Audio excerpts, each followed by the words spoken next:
All right, this is my review of a 2019 Amazon Fire 10.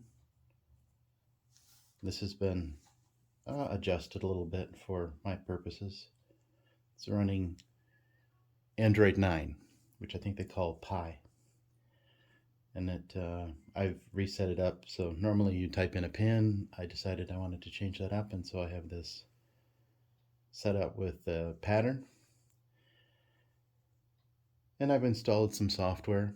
So the background picture would be a typical Amazon Kindle, but I side-loaded the Google Play Store so that I could get the applications that I'd already paid for, special applications that I use on my other smartphones. And so this one, obviously the most common things you want is Facebook and YouTube. I have those on there, as well as Chrome. And then pulling it up, and you can see I've loaded some other things. All of the original apps for the Fire are still there and available, but I've just kind of pushed them off to the side, kind of set those away so that I can use it with all of the Google Play applications that I already have on my smartphone. So I plan to use this for watching movies and video. It's really nice here with the buttons. Power button is right here, USB-C, microphone, 1/8 inch headphone jack, which is really nice, and the volume control up and down. And on this side there's the micro USB slot, which will take up to a 512 gigabyte. It's really nice. Comes with 2 gigs of RAM, an octo core, I think it's 2 gigahertz, and that's more than enough to play the videos. So when I fire up, it'll play. This is just something I had, as you notice, when I turn it to the side. It just takes a moment to reset, to set itself, and it's reloading. And so I just had this as a demo. The nice thing about the screen, it is full 1080p, and so it's pretty nice. And considering I paid $60 for it, I'm not going to complain. The display is an IPS display, which means when you have blacks, they're not perfectly black. It's not completely shut off. So it's not quite as efficient as an AMOLED screen, but it does produce really good color, and it is a very bright screen.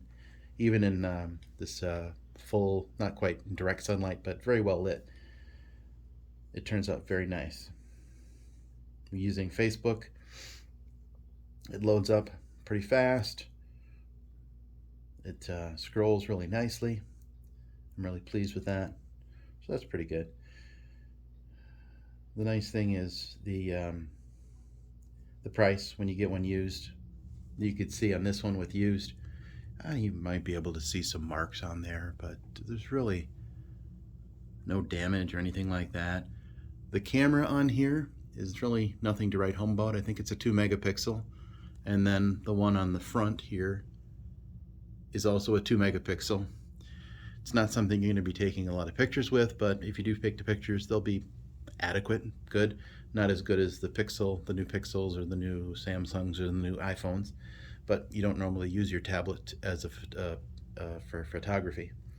So that's what I have to say about this. The size is really nice. I can hold it in one hand. It weighs, what, 18 ounces? It's pretty nice. I installed a program here called Geekbench to test the processor speed.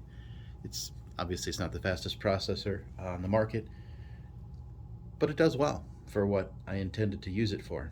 It does a really nice job. If I wanted to use it for example, Google Street View, these are programs that I've loaded up, and that you can see as it loads up. It does take a moment to load up, and here's a picture of a church in Marshfield, and it takes a moment to load. The connection here is really fast, but it's the lag here is in the device, not in the connection to the internet that we have here. But it does a very good job of keeping up with the scrolling and then moving it around. It is 60 frames per second, not 120 like some of the new ones, but it does a really good job. And the picture's nice and sharp, and the images are clear.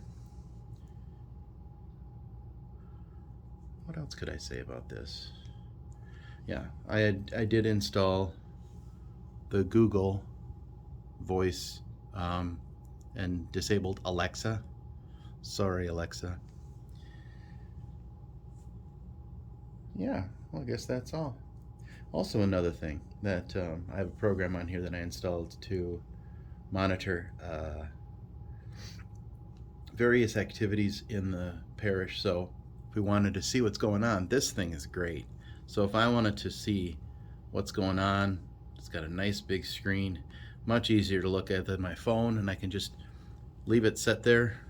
It could run for hours on the battery, or I could plug it in and I can monitor and see if somebody comes in, goes out. We've had a little trouble with people stealing stuff sometimes, so I want to keep an eye on them. Don't worry, God will repay them. So, and as it comes back in, it responds pretty quickly. Not any problems with that, so that's nice. And as you can see, the picture's nice. Yeah. And I also installed the calendar from Google, so you can see that looks good. Calculator that comes with it, very handy. Yeah, all in all, for the $60 I paid for it, can't complain. It's really nice, and I expect it'll run all day. One of the things that it does not have, it doesn't have a GPS and a couple other little things like that, but I don't expect that I would ever be using this as a navigating device. I might use it as a supplemental if we're traveling somewhere, but the phone is the one that has a GPS, so that's good. Anyway, that's all I got. I would recommend this for anybody looking for a basic tablet to do the job. It's definitely not going to replace a laptop. That's why you'd want to get one of those more expensive ones. But for what I paid, it's a great deal.